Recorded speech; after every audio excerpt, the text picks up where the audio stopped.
When you're deeply focused on your work, you forget how it looks to others. Unless, like me, you're an agnostic Jew. What you're deeply focused on is Islam, and you've just finished writing a biography of Muhammad. And your audience might be just a little bit nervous. This photo was taken this past summer at the Sheikh Zayed Grand Mosque in Abu Dhabi, and yes, that's me in the middle. I never imagined myself in an abaya, but it was required for entrance, so I reminded myself that clothes do not make the woman, and took a deep breath. There was no bolt from the blue. In fact, it felt almost elegant. And since the mosque is very beautiful, I posted the photo online, only to find that some of the reactions were kind of puzzling. There were Muslims saying basically, "Yay, you've become a Muslim." And then there were Jews saying basically, "Oi, you've become a Muslim." This seemed a rather large conclusion to draw from a snapshot. So the photo evidently invites interpretation, and the question is why? What were the underlying assumptions here? If I were to put this on right now, for instance, is this an act of honor, or is it one of disrespect? Is it a gesture of sympathy? Or is it merely presumptuous? Or does it make no difference what I say at this moment, because all you can focus on is the fact that I'm wearing an Islamic headscarf, in which case, why is it so distracting? How this is seen has little to do with me. It's a function of your preconceptions and expectations, and of the agenda that you then attribute to me. And that's a loaded word, agenda. It implies ulterior motives. In which case, let's look at my motives. To the question of how come I decided to write about Muhammad, my immediate answer is, how not? We're talking about one of the most influential figures of all time. A man who radically changed his world and is still changing ours. So how can so many of us know so little about him? How come just the idea of writing about him seems to be fraught with tension? Welcome to my territory, the vast and volatile arena in which politics and religion intersect. Consider the renewed atmosphere of distrust and bitterness this past summer, for instance, when an obnoxious little YouTube video caricaturing Muhammad sparked protests leading to dozens of deaths. There were any number of agendas involved here, none of them good. That of the small-minded bigots who made the video in the first place, small-minded bigots being a redundant phrase, if ever there was one. Of the Saudi-financed TV station in Cairo that picked it up and made a big show of it, thus ensuring that while maybe 30 people had seen it before, now millions would. Of the once reputable news magazine, trying to revive its fading readership by implying that all Muslims worldwide were rioting in the streets, as opposed to a few hundred extremists and often just a few dozen. It's amazing what you can do by cropping a photograph. There is the leader of Hezbollah, under attack for his support of the Syrian regime's brutal war against its own citizens, trying to redeem himself as a defender of Islam. And the Pakistan Minister of Railroads, trying to hide his corruption and ineptitude by offering a $100,000 bounty. And the usual American Islamophobes, putting up crude us and them posters in the New York and DC subways. So many people jumping on the bandwagon. But where was Muhammad himself in all this? Where was the man who listened to the Quran telling him, and by extension all Muslims, to pay no attention to taunts and mockery? Ignore them, it keeps saying. Let them be. Turn your face away. or in the words of Jesus, turn the other cheek.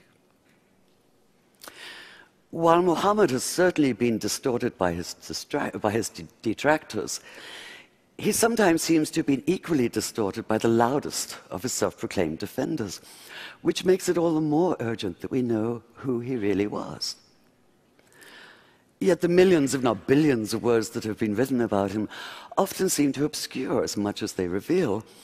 The more of them I plowed through, the more it felt as though he were being weighed down by the sheer accumulated mass of them. What I wanted was a real feel for the man himself. I wanted the vitality and complexity of a full life lived. I wanted, in short, to see Muhammad whole. And this meant steering clear of a virtual minefield of agendas, including piety and sentiment and stereotype and judgmentalism. So even as the hundreds of research volumes piled up on my floor, my most valuable research tool may have been this one-word reminder pinned beside my desk. Think. Take the pivotal moment of Islam, for instance, which is what happened to Muhammad one night in the year 610 on a mountain just outside Mecca.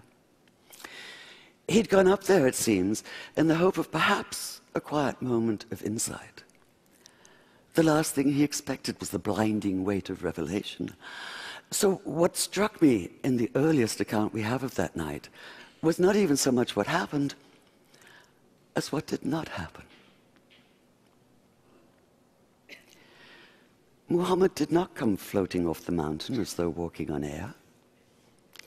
He did not run down shouting hallelujah and bless the Lord.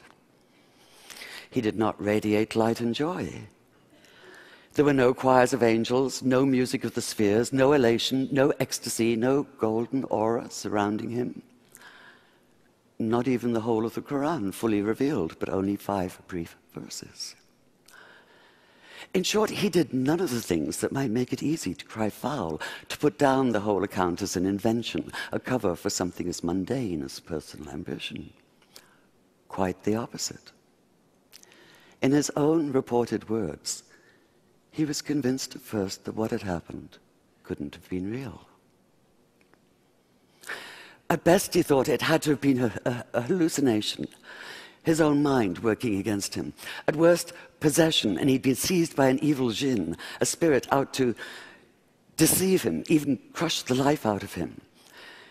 In fact, his first instinct was to leap off the highest cliff and escape the terror of what he'd experienced by putting an end to all experience. Whether you believe the words he heard that night came from inside himself or from outside, it seems absolutely clear that Muhammad did experience them, and that he did so with a force that would transform himself, his sense of himself and his world. So that initial panicked disorientation, that sundering of everything familiar, that feeling of being overwhelmed by a force larger than anything the mind can comprehend, strikes me as utterly real. It's the only response that makes sense. It's the only sane response, the only human one. And this is what allowed me to begin to see Muhammad not as a symbol, and not even as a subject, but as a man, a complex human being. And to follow the extraordinary arc of his life, from neglected orphan to acclaimed leader, from marginalized outsider to the ultimate insider, from powerlessness to power. One thing I knew from the beginning, however. If I was to do justice to this remarkable story, if I was to bring it alive on the page, it had to be written in good faith. Now, I do realize there may be a certain irony in an agnostic standing here talking about good faith, but there's been so much bad faith in every sense of the term. And we have to get beyond it. All of us. Whether we're secular or religious, theist or atheist or anywhere in between, we are all impacted by the words and actions of extremists. What happens in one tiny corner of the world now reverberates globally.